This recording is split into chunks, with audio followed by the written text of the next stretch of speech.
Sí, fuerte. Buenos días. Buenos días, ¿cómo están? Uy, me escucho, algo sucede aquí. Sí.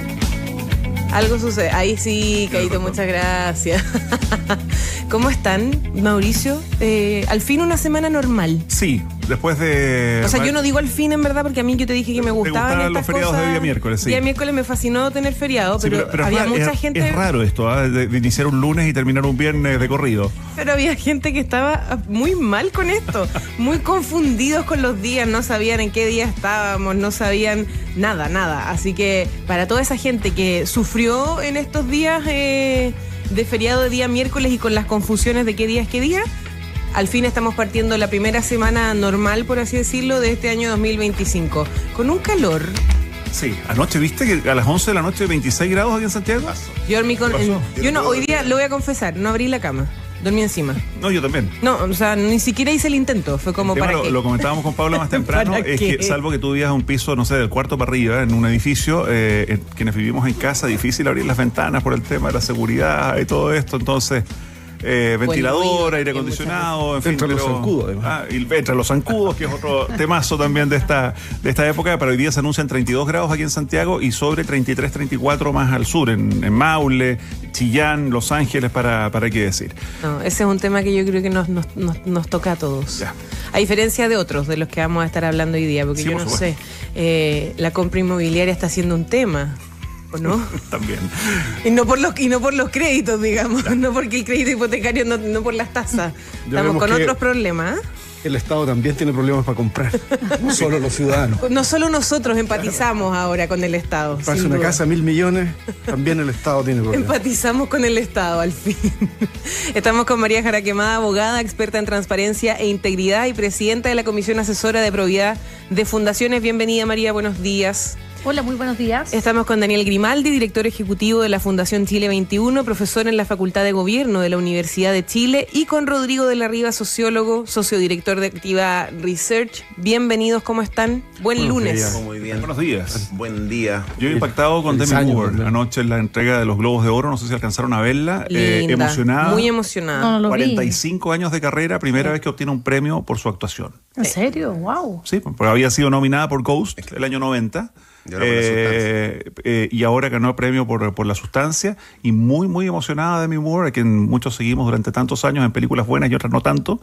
Pero claro, ella decía que cuando joven a ella le habían dicho que ella era para películas de palomitas, o sea, como puras películas livianitas de entretención, y que nunca iba a poder ganar algo como lo que ganó anoche ahí en los Globos de Oro, que premió lo mejor del cine y de la televisión en Estados Unidos. Sí, yo no he visto La Sustancia, la Tampoco. película. No la he visto, pero parece que es muy buena. Tremenda Tener película. cabeza y estómago, pero es muy buena.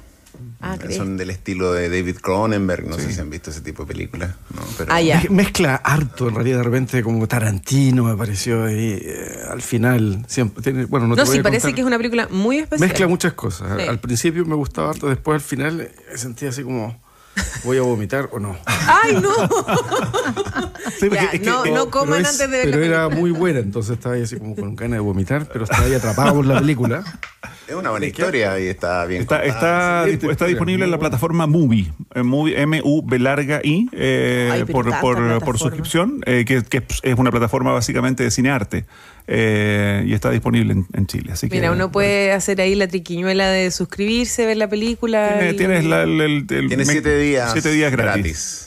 Listo. Vemos la película y San se acabó. Porque También muchas puedes aportar al plataformas. cine independiente, Piedad, con parte Sí, por supuesto, pero es que hay tanta plataforma que ya está, uno ya se marea con tanta plataforma, porque no las juntan todas. Eso sería un tremendo servicio, ya basta. Ya. Monopolio, sería, Es verdad. Oye, vamos al Tengamos un tema monopolio. La compra que- estatal, dices tú, de las plataformas. ¿cierto? Claro, que sigan comprando. Ley de medios, plataforma estatal.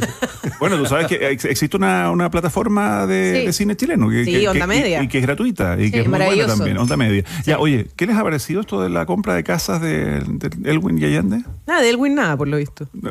Elwin pasó bien, digamos, pasó los filtros. Va pasando. Va pasando, Va sí. pasando. Pero los Allende, No, yo creo que es un gran error no forzado del gobierno, ¿no? La verdad, cuesta cuesta comprender cómo esto no se previó y pasó tantos filtros, incluso el de la Contraloría también. Claro, porque digámoslo. El propio presidente ha dicho que aquí nadie quiere enriquecerse con platas del Estado, pero esto se anunció formalmente, o sea, a través de un comunicado el 20 de diciembre, con el sello del Ministerio de las Culturas y el Ministerio de Bienes Nacionales, se anuncia la decisión de iniciar el proceso de compra.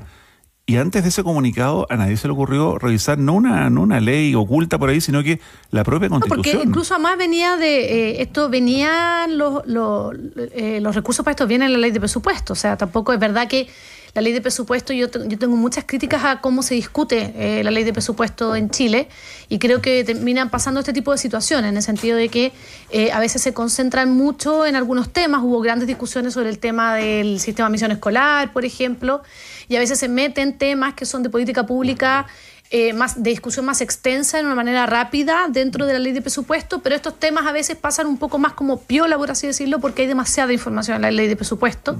Y por lo que yo entiendo, muchas veces la estrategia de los propios parlamentarios de oposición, dependiendo quién esté en la oposición, es fijarse las diferencias con la ley de presupuesto anterior para ir a ver el detalle ahí. Entonces esto tampoco es algo que... No sé, o sea, es un proceso que duró un tiempo, pero yo insisto que a mí también me extraña que nadie dentro del gobierno hasta ese momento haya advertido que acá había una complejidad, porque dentro de las vendedoras estaba la ministra de Defensa y una senadora, y que había una prohibición constitucional. Entonces, yo creo que en ese sentido es un error no forzado, y que al final cambia el foco de la conversación en si es necesario este tipo de compra, en si por qué Allende, que tiene toda su explicación, yo lo he escuchado hoy día a la ministra de Ciencia, que es la vocera subrogante, en por qué Allende, por qué Elwin y por qué, no sé, Frei Montalva, etcétera. Pero finalmente una desprolijidad del gobierno que yo creo que obviamente le abre otro flanco que no es algo agradable. Y creo que las explicaciones se han dado, pero obviamente el gobierno no va a reconocer que fue un cotorro. Ya, pero ¿Autogol debiera alguien asumir el costo político? A ver, no se llevó a cabo. Yo diría que eso es lo que hay que decir. Pero claramente el horno no está para bollos. Hay otras necesidades hoy día evidentes para todos. Escuchaba ahí a los auditores cuando comentaban, sí, ¿no es cierto? Y decían, hay temas económicos. Como todo en la vida, ¿no? Cuando uno ya tiene satisfechas las necesidades básicas, es que aspira, ¿no es cierto?, por ejemplo, aquí a resguardar la memoria histórica del país, y particularmente de la izquierda, en el caso del presidente Salvador Allende, que está bien, ¿no? Es la labor de algún gobierno, ¿no es cierto?, preservar la memoria histórica del país, pero no es el momento. O sea, hoy día tenemos otras problemáticas.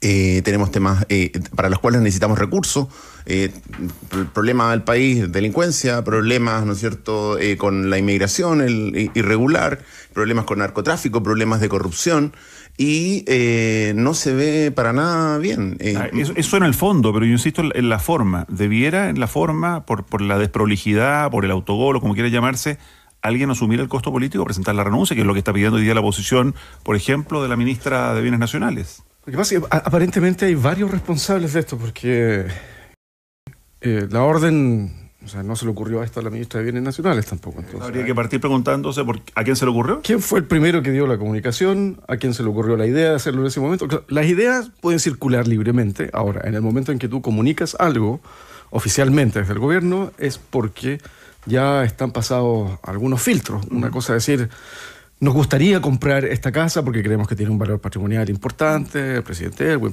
el presidente Allende, etcétera, etcétera. Excelente, nadie va a discutir mucho eso, pero luego, como decía Rodrigo, el momento de hacerlo y todos los resguardos jurídicos. Ahora, también hay otra cosa que tiene que ver con las prioridades, incluso dentro de lo mismo que se desea proteger, que es la memoria. Yo me pregunto, ¿qué sería con 900 millones, incluso más si contáramos lo de Elwin, para proteger o restaurar los sitios de memoria que ya existen, que están por la memoria de detenidos desaparecidos, de ejecutados políticos, y que están prácticamente destruidos? Hay muchos que están destruidos, que no tienen financiamiento, familiares que van ahí a recordar a sus seres queridos y está desmoronándose. Entonces, yo prefiero poner plata en eso, para los que están vivos y recuerdan a esa gente, a hacer un museo. Existe la Fundación Salvador Allende, fantástica, se hacen cosas ahí. Puede haber otro tiempo para comprar la casa, cuando la senadora deje de estar en ejercicio, cuando ya no exista la ministra en su cargo. puede revisarse después, pero tenemos sitios de memoria que necesitan mucha más atención por ahora. O sea, es más un tema de prioridades, dices tú. Prioridad, hay dos cosas. Una, la forma en que se hizo me parece que no es la más prolija. Se apuraron un poquito en decir esto. Y lo segundo, claro, son las prioridades. Ahora, tengo entendido que la Contraloría lo que visó hasta el momento, puede que me equivoque, pero es la autorización para que se compre un inmueble. Pero luego el contrato de compra-venta entre las partes involucradas todavía no ha llegado a ese contrato. Pero estaba individualizada la vivienda y quiénes eran los propietarios. Pero además no se puede ejecutar. Si hay un artículo, creo que el 37, si estaban que que la ministra no puede individualizados los propietarios, entonces está claro que la Contraloría también... No, yo insisto, yo creo que uno puede discutir si en el fondo es una prioridad, es en lo que se tienen que gastar los recursos. Yo creo que son dos discusiones distintas. Uno es el hecho en sí, en el fondo, la política en sí, y el tema de cuánto se está gastando o si se puede gastar en otras cosas, etcétera. Pero yo creo que también el otro tema es la desprolijidad del gobierno. En el fondo es que finalmente esto termina siendo una noticia, estamos conversando de esto acá, en vez de hablar quizás de lo del Polo Sur, que yo creo que fue un gran, y creo que se vio bastante opacado por eso, en vez de hablar de lo del Polo Sur, que yo creo que fue un gran éxito, un gran hit del presidente y del gobierno. O sea, yo creo que independiente que haya habido críticas, que fueron muy pocas, y de hecho yo creo que fue muy transversal la celebración de la visita del presidente al Polo Sur. Y yo creo que eso son cosas que al final todos los gobiernos tienen, pero tienen que aprender a que cada día sean menores.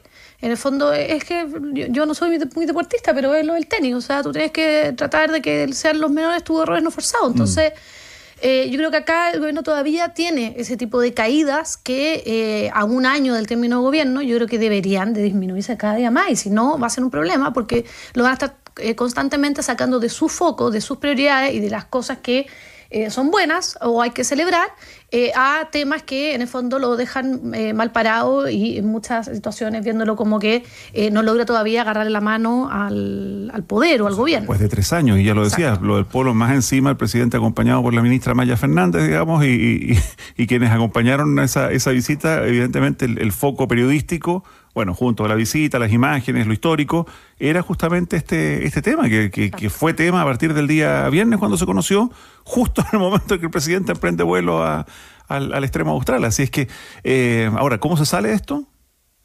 Insisto, con la renuncia de alguien, con el pedido de disculpas, con la anulación de la compra.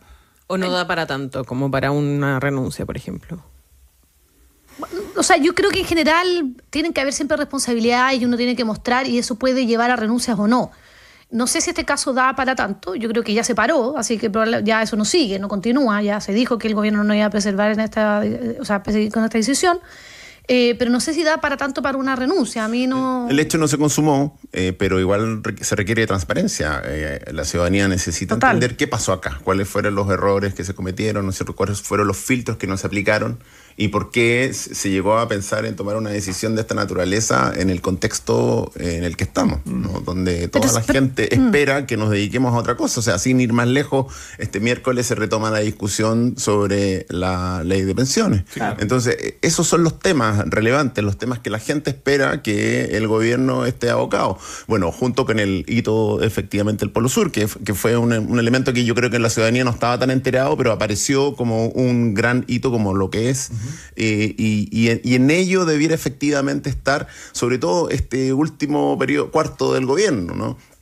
Los últimos años de gobierno, los presidentes deben estar, como se dice en el corte de cintas, ¿no? Inaugurando obras, instaurando nuevas iniciativas, ¿no es cierto?, trazando caminos para el futuro y no estar en este comidillo, ¿no? Ya. Oye, antes de ir al tema de pensiones, que es inevitable, particularmente a partir de esta semana, lo del Polo Sur fue también la excusa para que él mismo lo declaró, digamos. Edmundo González, el líder opositor venezolano, dijo que él no venía a Chile porque el presidente no estaba en Santiago, digamos, andaba en el Polo. Él sí estuvo en Argentina, recibido por una multitud de venezolanos, y salió al balcón ahí de la Casa Rosada junto al presidente Milei. Luego fue a Uruguay, va a ir a Estados Unidos y a un par de otros países latinoamericanos, e insiste en que él va a llegar a Venezuela. Recordemos que el viernes 10 es la fecha de la asunción del nuevo periodo presidencial, donde Nicolás Maduro pretende perpetuarse por 5 años más. ¿Cómo ven este escenario ustedes? Yo lo que está pasando en Venezuela, yo creo que y además ha militarizado mucho el país Maduro. Ha llamado a la ciudadanía, de hecho. Pero además están desplegados por todo el país, entonces yo creo que es una situación bien compleja. Yo o sea, espero que esto no termine en una escalada de violencia como la que se vio en el fondo cuando fueron las elecciones, fraudulentas. Y la verdad es que yo veo complejo el escenario para Edmundo González. Yo no veo realmente que pueda entrar al país, no sé cómo lo va a hacer, lo encuentro muy complejo. Se está planificando, según el trascendido, que él pueda llegar acompañado de expresidentes latinoamericanos. Y el gobierno venezolano ha dicho que los va a meter presos de inmediato. Que a los líderes latinoamericanos los va a considerar invasores. Exacto, yo lo encuentro muy complejo y yo encuentro que esto te demuestra, o sea, yo como que ya no cabe duda que esto es una dictadura. Yo no sé cómo alguien podría seguir defendiendo esto, más cuando estas personas todavía, o sea, nunca mostraron las actas, porque además yo encuentro que es como todo tan desprolijamente hecho, digo yo. O sea, si ibas a hacer un fraude electoral, al menos, no sé, pues con la inteligencia artificial, como estábamos hablando antes, te podías haber sacado unas actas para, por último, a tus febriles adherentes que tengan algo para poder ahí para justificar. Yo me acuerdo de un académico español que dale con la cuestión en redes sociales y estaba ahí obsesionado con el tema y la verdad es que yo creo que esto demuestra que efectivamente esto ya es una dictadura de tomo y lomo, y que más encima está llamando a una escalada de violencia que yo creo que es muy peligrosa. Pero respaldado por China, respaldado por Rusia. Por supuesto, sí, hay un libro que se llama Autocracy Inc., y que habla de eso, de que en el fondo acá ya no es un tema tanto ideológico, sino que la ideología es el autoritarismo, no es precisamente, exacto, es la forma más que el fondo, y yo creo que ese es un tema bien potente. ¿También? Yo no creo que, creo que son autócratas, personajes como los que se han mencionado en el caso de China, creo que es distinto. Putin, pertenece a un país que nunca conoció la democracia. Rusia nunca conoció la democracia. Los rusos nunca han tenido democracias liberales. Desde la Rusia zarista pasaron al régimen comunista bolchevique, luego de eso una democracia fallida y luego vino Putin. ¿Cuándo existió la democracia liberal? ¿En la cultura, en los valores de Rusia? Nunca. Es otra civilización. Tienen otros valores. Ellos están acostumbrados a eso. Acostumbrados a otra cosa. Entonces no podría calificarlo como un autócrata equivalente a los autócratas que llegan por las elecciones como los nuestros. Creo que no es equivalente. Otra cosa es la de Maduro, donde Venezuela tiene una tradición como los demás países latinoamericanos, donde quiere mostrar que su democracia es como la de los demás países latinoamericanos.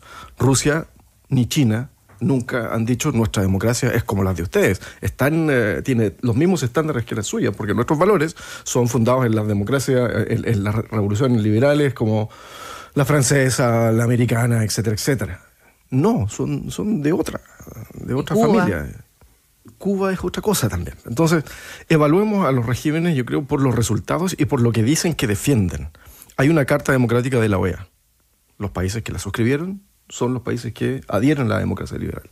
Si tú no suscribes eso, no estás dentro de eso, son otro tipo de regímenes.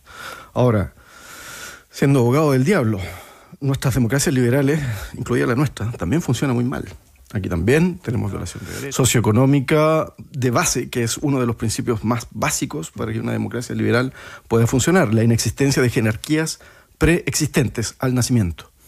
No significa que las sociedades no tengan jerarquías en función del mérito, del logro, etcétera. Eso es parte del liberalismo.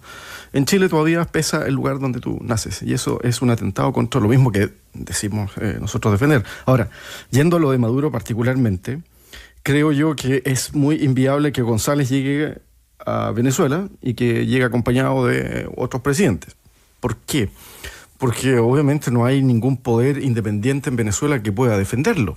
O sea, si llega a Venezuela es para que lo metan preso y estar preparado para que lo metan preso. ¿Qué presidente latinoamericano en su sano juicio va a defender eso? No es claro que tampoco se prolongue la disputa entre Maduro y Estados Unidos con Trump. Trump puede llegar a un negocio porque necesita el petróleo y se acabó el problema con Maduro. Entonces, yo creo que la política exterior va a entrar en un ciclo de sumo pragmatismo en el próximo ciclo, con Maduro sobre todo, donde vamos a tener que ser menos grandilocuentes y mucho más estratégicos y pensando en el bien nacional de Chile. Oye, ¿y pensando en los intereses de Chile. A propósito de eso, ¿cómo impacta la situación venezolana en nuestro país y el temor que algunos tienen en que esto genere una nueva ola migratoria? Rodrigo. Se ha dicho que que de concretarse la asunción al mando de Maduro, que para mí es un hecho que va a ser. O sea, yo también considero que Edmundo González no lo veo llegando el viernes a Venezuela. Hay una orden de captura, hay $100.000 de recompensa. Efectivamente, el poder legítimo en su marco legal del uso de la fuerza lo tiene Maduro y su gente. Por lo tanto, con quiera que fuera que llegase, no va a poder efectivamente ser defendido, ¿no? Y ese hecho sin duda va a impulsar a más gente que hoy día está en Venezuela, que tiene la esperanza de volver a retornar a un régimen democrático, tome una decisión que seguramente ha sido muy difícil en un estado de precariedad que todos vemos en el cotidiano, que viven, que quieran migrar. Y la presión migratoria va a venir hacia donde ha venido siendo, ¿no? Hacia todo el cono sur principalmente. Aquí lo que se requiere, por lo tanto, es con urgencia tratar de abordar el tema de inmigración, de cómo reglarlo, cómo regularlo, cómo controlarlo, con lo difícil que es, con lo casi imposible que es, ¿no? Dado la extensión de Chile, dada la dificultad de controlar en la frontera el ingreso irregular de personas, pero con todo deben generarse los dispositivos para seguir regularizando. Y la idea del presidente Boric en su minuto, y que es la idea que toma desde Europa, que esta idea de cuotas, ¿no?, en la inmigración, es una idea que, por ejemplo, debiera poder reflotarse y poder entrar en conversación. Ahora, ¿en conversación con quién? Con Argentina, con Milei lo veo difícil, ¿no? Milei no está en disposición a conversar, ni sus ministros tampoco. ¿Con Boluarte en Perú, con Bolivia? Con Perú, con Bolivia entiendo que han habido acercamientos y se está en conversaciones, pero es la única forma en que la región pueda administrar un proceso migratorio que va a ser inevitable, ¿no? Bueno, yo creo que aquí hay algo que va a tener que discutirse en algún momento, y es, imagínense, estuviera la situación de Maduro, dice, ok, dejen de molestarme y yo los recibo a todos los venezolanos de vuelta que quieran. ¿Qué firmaría Chile? Pero ese es un escenario muy utópico. No lo sé, si es que otros países también, si esa propuesta comienza a difundirse en otros países de América Latina que están teniendo el mismo problema con Maduro. Maduro ofrece, ok, mira, tenemos un problema, yo lo recibo a esa gente, trabajamos en la protección de nuestras fronteras, pero reconozcan que este es un país soberano y que todo lo que sabemos. ¿Qué vamos a hacer? No, y además ¿Qué intereses están primero, los de Venezuela o los de Chile? Yo estaría más bien con lo que señalaste tú, que obviamente hay que empezar a pensar en los intereses nacionales, ¿no? En lo que la ciudadanía quiere, claro, ¿no? O sea, más cuando lamentablemente se alimenta la xenofobia con el tema de inmigración, porque efectivamente empieza una copación de los servicios básicos de la población.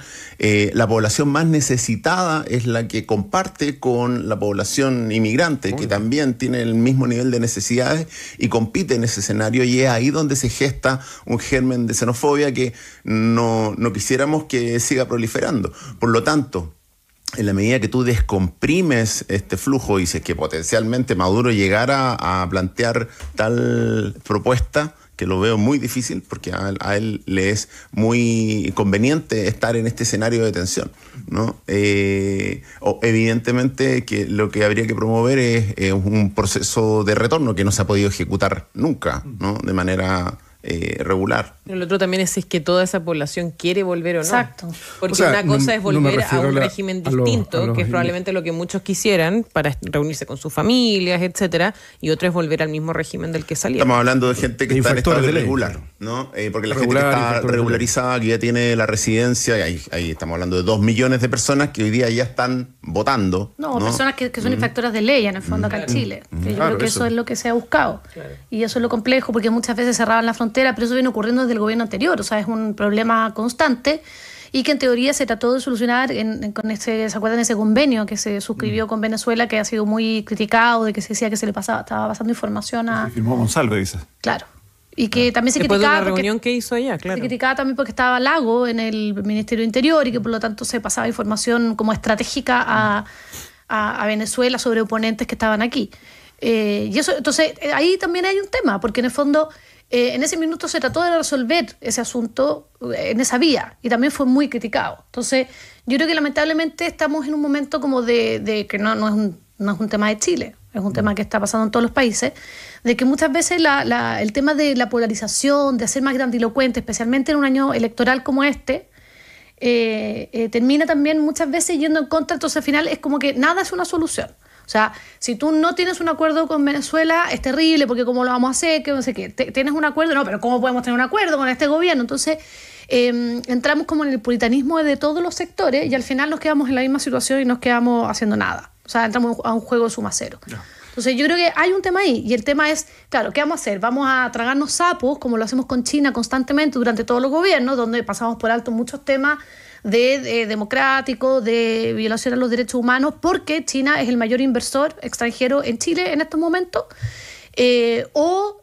Vamos a, en el fondo, hacer prevalecer esos ideales, esos principios que nosotros defendemos y que hemos defendido en general y de los cuales yo creo que todos nos hemos sentido orgullosos en muchos momentos en la comunidad internacional, frente a un tema de pragmatismo, como dice Daniel y dice Rodrigo. Yo creo que ese es un tema que tenemos que plantearnos, pero que en un año electoral siempre va a tener detractores de todos los lados y donde en el fondo van a tratar de levantar esa bandera desde todos los sectores.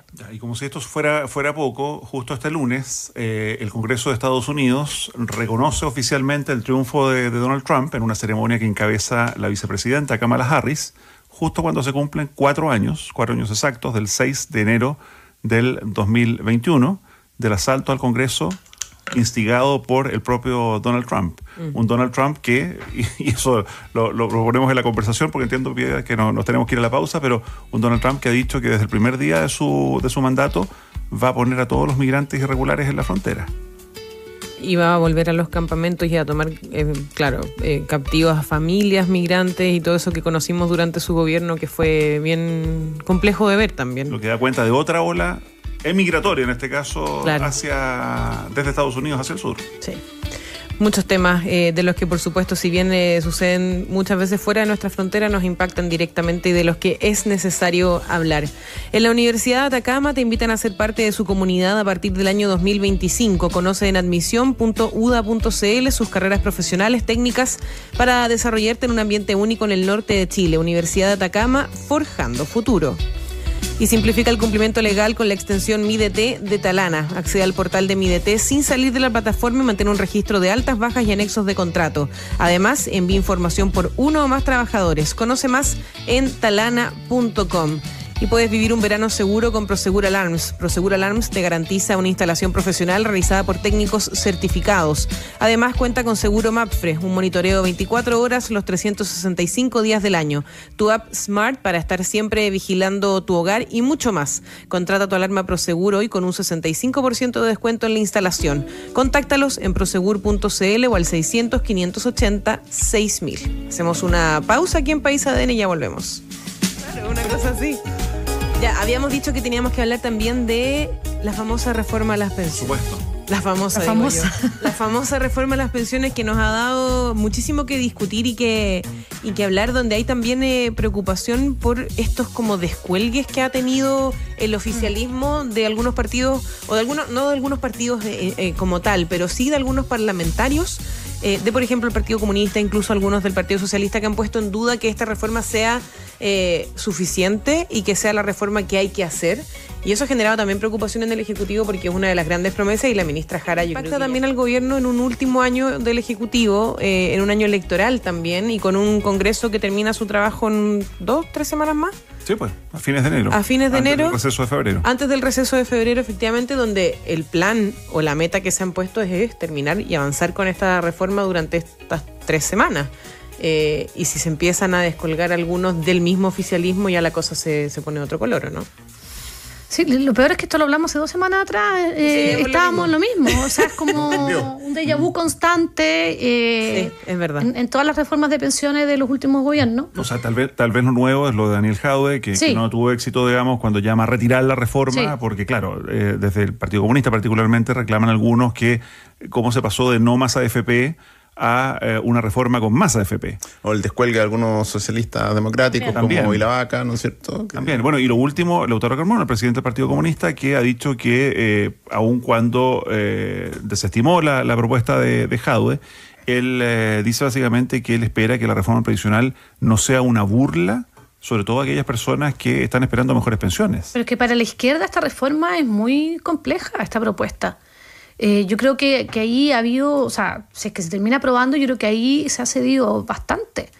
Yo insisto, yo creo que el gran error fue rechazar la propuesta de Piñera 3-3. Y creo que ese debería ser también la alerta para la derecha y para la centro derecha hoy en día, de que hoy en día se tienen los votos, se tiene esta distribución, esta composición parlamentaria, pero nada lo asegura mañana. Yo creo que los que están llamando desde la derecha a no acordar ahora, esperando hacerlo en un próximo gobierno de ellos, yo creo que es apostar a algo que en los tiempos que corren hoy es muy incierto y que ya te ha demostrado el pasado que cuando tú crees tener afirmados los votos y cuando tú crees que en el fondo tienes que maximalizar tu postura, puede ser un craso error para el día de mañana. Entonces, yo creo que acá, a mi juicio, dentro de las posturas, lo que más ha cedido es el mundo de la izquierda. Y yo creo que lamentablemente, ya lo hablamos hace 2 semanas atrás, esta no es una reforma tampoco tan profunda ni que se hace cargo de todos los déficits, pero sí se hace cargo de algunos temas que son urgentes. Yo no soy experta en ese tema, pero he leído un montón a personas en las cuales yo al menos confío bastante en su criterio, que si bien tendrán su sesgo político, son bastante estudiosas del tema, como por ejemplo Paula Benavides, y creo que esto sí se hace cargo de algunos temas urgentes que no podemos seguir arrastrando más. O sea, yo creo que de verdad no podemos seguir arrastrando. Y creo que dicho eso, a pesar de que probablemente los adherentes del gobierno del presidente Boric no estarían para alzar las manos si se aprueba esta reforma, yo creo que sí sería un gran éxito del gobierno por fin cerrar este tema en al menos una discusión que deja tranquilos los próximos 5 años. Aunque sea con más votos de la oposición que del propio oficialismo. Yo creo que sí. Yo creo que es mostrar que se pueden llegar a acuerdos sobre un tema que es muy complejo y que además se fue capaz de ceder. Pero obviamente con su base, que ya hemos visto que igual es bastante leal, su base del 30%, es doloroso. Es muy doloroso, creo yo. Daniel. Yo creo que una vez más el contexto en el cual no se tienen los votos suficientes en el Parlamento para poder aprobar lo que sea, a mi manera, o la manera de quien esté gobernando, tiene que ser la idea principal. O sea, la reforma perfecta no existe en congresos donde no se tiene mayoría.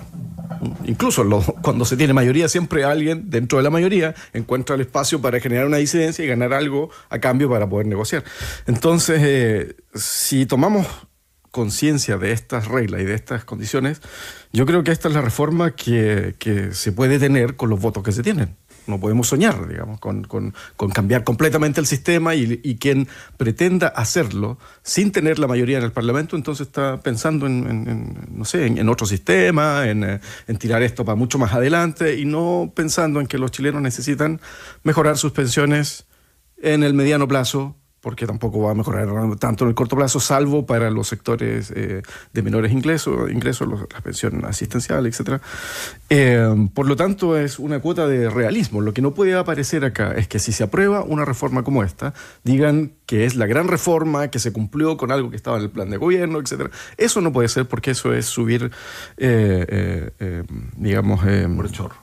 Subirse por el chorro o faltar a las expectativas, o sea, elevar las expectativas a la gente, y luego cuando la gente vea que su pensión no va a mejorar en el corto plazo, va a ser perjudicial para quien gobierne. Entonces, yo creo que aquí hay que ser muy conscientes. Ahora, ¿por qué el Partido Comunista juega a esto? Yo creo que no es el Partido Comunista entero, porque a esta altura ya es evidente que hay una división importante. Son los sectores más radicales, donde están liderados por Daniel Jadwe, que tiene todo el derecho a liderar el sector más radical de la izquierda. Pero es eso. Es una izquierda radical que siempre va a existir porque hay un mercado electoral, político para eso, aquí en Chile y en el mundo. Si alguien lidera eso, ¿para qué se va a mover al centro? Si ya es el líder de eso, tiene todo el incentivo para quedarse ahí y ser el líder de esa izquierda radical y movilizar a todos los sectores que pueda tomar de ahí hacia la izquierda. Por lo tanto, a mí me parece bastante lógico que Jadwe y el perfil de los que está en torno a él quieran eso, porque no se van a mover de ahí, porque ese es su nicho. Pero tampoco debiera sorprender que sea Jadwe el que esté también como criticando fuertemente al gobierno cuando lo ha hecho durante el gobierno completo. Claro, ha tenido deslealtades también del gobierno que él considera deslealtad. Entonces es bastante obvio. Ahora también miremos la otra parte. Está la ministra Jara, está el exministro Barraza, está el ministro de Justicia, Gajardo. Hay personajes importantes, relevantes, que hay un recambio, que están configurando un polo de un partido comunista que está dispuesto a negociar para situarse en el gobierno, dar gobernabilidad al sistema y avanzar brevemente en algunos temas, hasta que llegue el momento de la gran revolución para los comunistas, no sé. Pero sí van avanzando poco. Como que a eso es a lo que podrían llegar ellos, dices. Que eso es la política del Partido Comunista. La democracia liberal no es su sistema. No es en lo que ellos creen, pero sí cualquier cosa que beneficie a los trabajadores, a la clase popular, ellos van a transar para llegar a eso, transitoriamente. Pero su horizonte es otra sociedad. Sí. Rodrigo, optimista, pesimista de la posibilidad de acuerdos, de que finalmente haya una reforma que permita mejorar las pensiones. Mira, dos temas. Lo que se legisle hoy no significa que mañana no se pueda modificar. Eso es lo primero, ¿no? Como se dice, las utopías no sirven sino para avanzar hacia su consecución.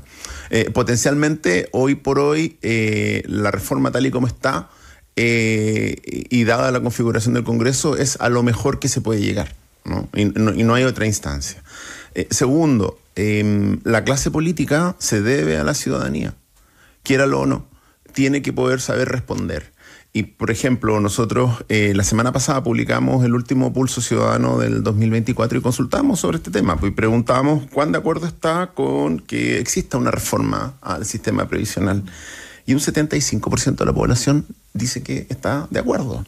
No es, ojo, el 94% que fuese en los inicios del proceso constituyente, del primer proceso constituyente, que el 94% de la población quería que el sistema previsional se reformara. Hoy día es un 75%, que es muchísimo, son 3/4 partes de la población. Esta misma población dice que en un 38% que quiere que el sistema se transforme enteramente en un sistema de capitalización individual. ¿Ok? Tenemos un 28% que dice que un sistema mixto y hay un 19% que dice un sistema de reparto, que es donde está la gran discusión ideológica, ¿no es cierto?, en el sistema de pensiones. Por lo tanto, si visualizamos aquí, hay un 50 y 50% más o menos entre quienes quieren capitalización individual y quienes quieren un sistema mixto. Sin embargo, cuando vamos ya derechamente al destino hipotético de este aumento de este 6% a cargo del empleador, aquí hay un mayoritario 51% que dice yo quiero que vaya todo a mi bolsillo. Por lo tanto, tenemos el escenario, la oportunidad para aprobar una reforma que en términos gruesos, no en lo inmediato, pero en términos gruesos va a significar un incremento de las pensiones de las personas en el mediano o largo plazo. ¿Ya? Eso es como un primer logro, un avance. Lamentablemente no está el escenario del 3-3, ni menos del 4-2, ni del 6-0 inicial, que originalmente era 6% para reparto completamente, y se fue transando en el tiempo, y hoy día estamos con suerte en el 0,5 a reparto, ¿no? Y 5,5 a cuentas individuales. Con todo, pienso que lo que debiese priorizarse, y la clase política debiera así entenderlo, y a quienes no les parece, en vez de tirarle en mantel y decir bajamos la reforma, avanzar hacia una aprobación de este incremento de las pensiones de chilenos y chilenas.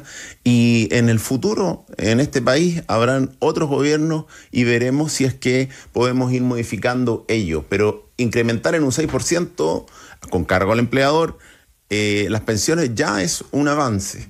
Ya es un avance. No, pero además es que yo creo que de verdad yo no veo, o sea, veo que puede pasar, veo que puede ocurrir, pero no concibo que sigamos en un tercer gobierno consecutivo sin poder ponernos de acuerdo en lo mínimo en este tema.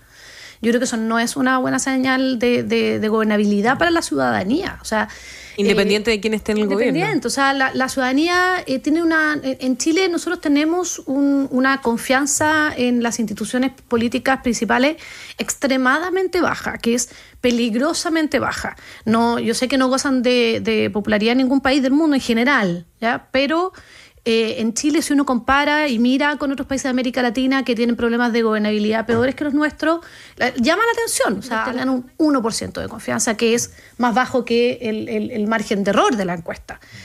Entonces tenemos que ponernos las pilas con ese tema. Yo creo que hay en muchas encuestas, en muchos estudios, la mayor parte de las personas prefieren que sus gobernantes y sus parlamentarios cedan en sus posiciones y lleguen a acuerdos sobre temas que consideran que les benefician, a que se mantengan intransigentes en sus posturas. Entonces yo creo que también no solo tiene que ver con un tema de las pensiones de hoy en día, sino que demostrar esa capacidad de ponerse de acuerdo y de aprobar temas que son claves para las personas. Porque la percepción que tiene la ciudadanía es que en el Congreso se dedican a tonteras y que solo les importan a ellos. Y yo creo que hay que demostrarles que eso no es así.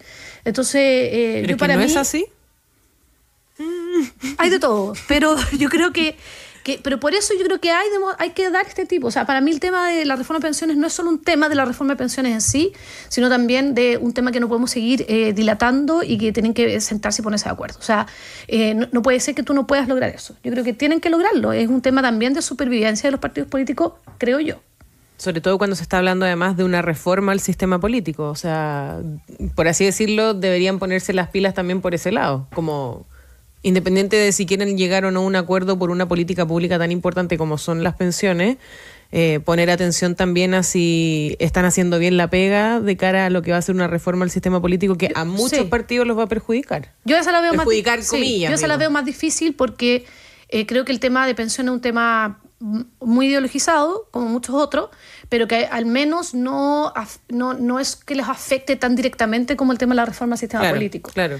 Entonces eso lo veo más complejo, especialmente porque en general en un año electoral es más complejo llevar a cabo, y no se recomienda tampoco desde la parte más teórica, por así decirlo, académica, hacer esta reforma que yo creo que también es imprescindible en años electorales. Esa la veo más poco más, no veo que efectivamente, al menos en la Cámara, esté como el horno para ese tipo de bollo, pero la reforma de pensiones para mí es algo que, o sea, es una obligación. María Gergemada, Rodrigo de la Riva y Daniel Grimaldi en varios momentos han recordado que estamos iniciando este 2025 año electoral, año de elecciones parlamentarias y presidenciales, y con nuestros panelistas en este inicio de año, todavía no completamos la primera semana, hemos hecho el ejercicio de preguntarles a quién ven en la papeleta en noviembre. María sacude la cabeza. ¡Blanco! A esta altura. Papeleta en blanco. O sea, yo no sé si a esta altura de hace 4 años atrás Gabriel Boric ya estaba en la papeleta. Yo creo que estaba como pensando en la aventura de la primaria. Desde abril apareció. Apareció precisamente.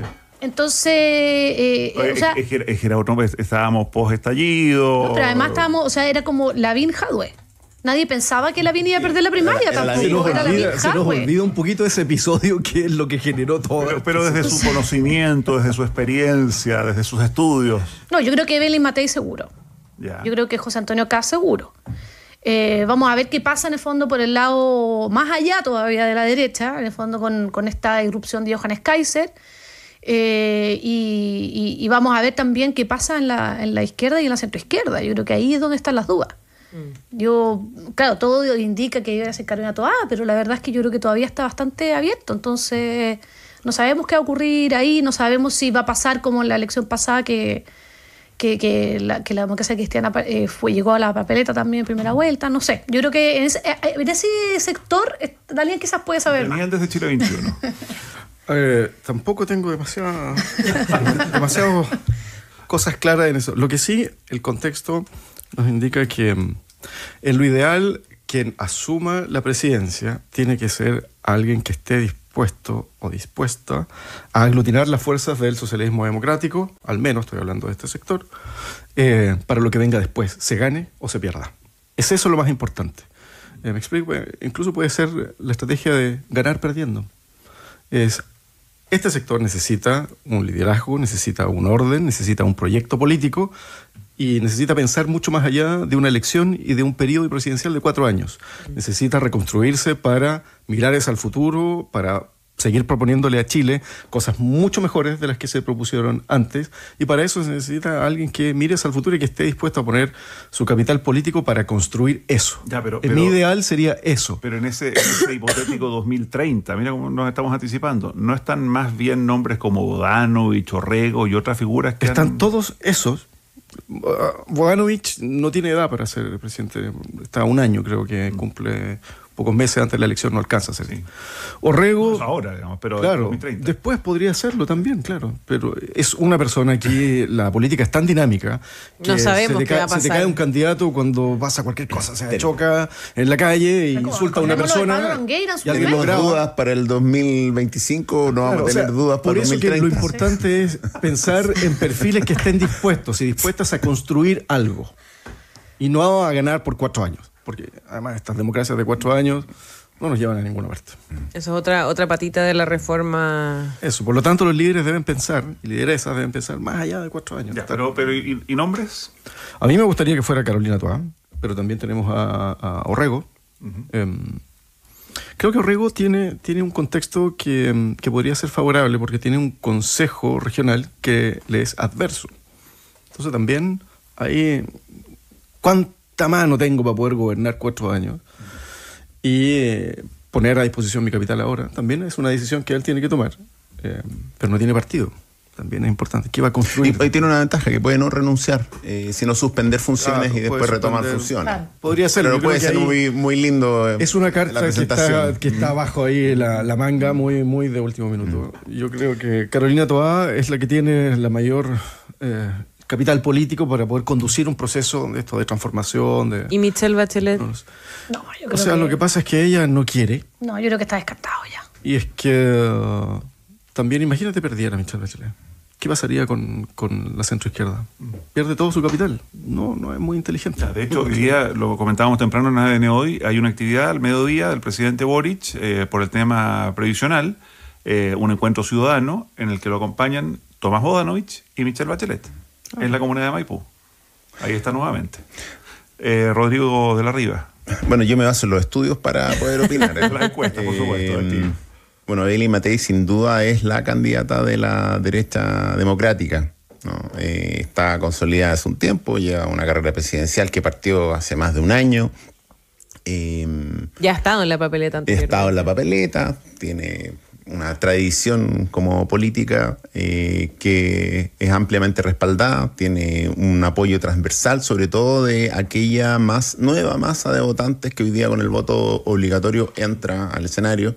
Es alguien que dentro de sus atributos entiende y maneja la economía, que es uno de los principales dolores de la población, y por lo tanto se le aspecta como alguien que pudiera gobernar y dar soluciones en esa materia. Pero tiene la complicación de la derecha autoritaria, ¿no? La que está más a la derecha de su grupo político, que primero está el Partido Republicano, donde José Antonio Kast va a ser alguien que va a ir ahí a presentarse, y donde más a la derecha aún, ¿no? El Partido Social Cristiano, ¿no? Johannes Kaiser, Rojo Edwards, quieren hacer una primaria y van a presentarse también ¿Y qué va a pasar con Parisi? En la primera vuelta. Y Parisi va a ir por cuenta solo. Porque hace campaña de Chile esta vez. ¿No es cierto? Esta vez nos va a dar el honor de tenerlo presencialmente. Y bueno, también muy probablemente a propósito de estas candidaturas independientes va a estar Meo nuevamente. Bueno, Vlado Mirosevic. Artés, nuevamente Vlado va a primarias. Vlado va a primarias, particularmente por el mundo del socialismo democrático, con Carolina Toá, ¿no? Es como quien se aspecta desde marzo, se espera que se descuelgue, o sea, renuncia al ministerio en marzo para que tome funciones y comience a hacer campaña para que vaya a primaria en abril. Ahí va a entrar Vlado Mirosevic. Hay algunos otros nombres. Bodanovich efectivamente no puede ser, pero honestamente no veo demasiado entusiasmo en la población. De hecho, Carolina Toá marca un 2,1% de las preferencias en la población total. Que es más de lo que marcaba Boric en esta época hace 4 años. Claro, si ese es el tema también. Sí, pero había un fenómeno distinto, que en el fondo es el voto por Boric en primaria. Recordemos que vota cualquiera, no necesariamente algún militante de partido. Fue un voto movilizado por el anticomunismo en Chile. y fue un grupo humano de derecha en masa a votar por Gabriel Boric en esas primarias. La primaria Boric-Jadwe. Exactamente. Entonces, ese es un fenómeno particular que se dio y que fue lo que catapultó a Gabriel Boric, y luego todo el bloque de izquierda, con esta figura que emerge, sale a apoyarlo. Y ese fue el fenómeno que sucedió. Yo no digo que no pueda suceder lo mismo con Carolina Toá, ¿no? Pero así como se ven los números hoy día, no lo veo tan factible. Sí veo factible, aunque como tú bien dices, Daniel, es riesgoso, pero si es que realmente se quiere dar continuidad a este gobierno o a los bloques políticos que apoyan a este gobierno, la candidatura que tiene más potencial es la de Michelle Bachelet. Ella ha dicho que no muchas veces, pero ya la semana pasada escuchamos que hay un grupo de personas haciéndole oreja, ¿no? Y hoy día tú mismo, Mauricio, dices, se presenta junto a Tomás Bodanovich, el presidente. O sea, está invitada, digamos. Está invitada, está teniendo exposición pública y no por nada. Pero yo creo que si el presidente Piñera estuviera vivo, yo creo que también pasaría eso. O sea, yo creo que nosotros tenemos un tema con los expresidentes y presidentas. O sea, también hay un grupo de ex-DC o de amarillos que le estaba pidiendo al expresidente Frey.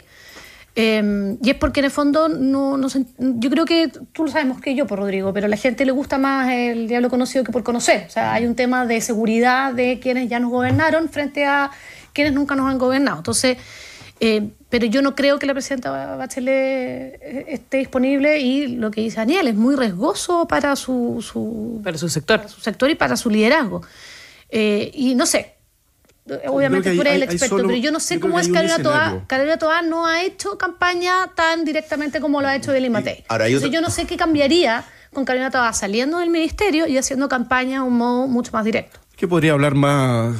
Por eso, más digo los abiertamente. números. Puede que efectivamente sí hay un se podría impacto. generar un escenario. Ahora, claro, creo yo que hay un escenario en que Michelle Bachelet sí podría ser candidata, y es que existiera una candidatura de extrema derecha muy fuerte. Muy potente. Yo creo que ahí, bajo ese escenario, es donde ella. hay que poner todo el capital político y ella a disposición. lo ha dicho. Claro. Es un tema de responsabilidad. Es un tema de responsabilidad. Ella lo ha dicho, claro, que ella no quiere, pero que en caso de verse enfrentada a un caso hipotético... Exacto. ¿Pero eso qué significa? ¿Que un Johannes Kaiser comience a sacarle ventaja a Kast incluso? Podría ser. A Evelyn. O a Evelyn. O sea, yo creo que esta tesis era más probable cuando Kast se veía más fuerte. A Kaiser es una... Yo creo que es más fácil de derribar, porque es un candidato intelectualmente más débil, su discurso es simplón, no le aguanta un round a un político de tomo lomo. Yo creo que está jugando más a hacer un Milei, a llegar a las masas por medio de redes sociales. Un nicho de derecha ultra radical. Un Milei que que llegó al poder. Claro, pero en una Argentina muy distinta a las condiciones que tenía Chile. También. Pero hay mercado electoral y político para los sectores radicales siempre. Y va a haber siempre alguien dispuesto a ocupar ese sector. Entonces, lo importante es que se quede ahí y poner, en algunos lados se dice el cerco sanitario. ¿Dónde está el cerco sanitario? Ahora, el gran problema que estamos teniendo hoy día es que no tenemos un Congreso favorable a las ideas del gobierno. Lo que se vislumbra para fin de año es que la fragmentación está mucho más dada hoy día en la oposición. Por lo tanto, un futuro Congreso más bien pudiera ser favorable a un potencial gobierno de continuidad del oficialismo. Y esa es una ventaja competitiva que hay que saber aprovechar y vislumbrar, ¿no? Por lo tanto, insisto, ¿cuál es la candidatura que mejor proyección tiene, indistintamente que sea un riesgo? Bien pudiera ser Michelle Bachelet y pudiera a ella atraerle el hecho de que potencialmente un nuevo gobierno con un Congreso con una configuración favorable a sus ideas le permita gobernar. Bien, pues. Oye, hablamos de muchas cosas hoy día. Sí, pues. Buen lunes para partir. Muy productivo. Muchas gracias. Muchas gracias. No, gracias María Jaraquemada, Daniel Grimaldi y Rodrigo de la Riva por esta jornada, por este panel aquí en País ADN. Que tengan una buena semana. Igualmente. Gracias a todos. Igual. Comienzo de año para los que comienzan. Nos vemos mañana, Mauricio. Yo continúo con ustedes hasta las 11. Seguimos. Ya regresamos.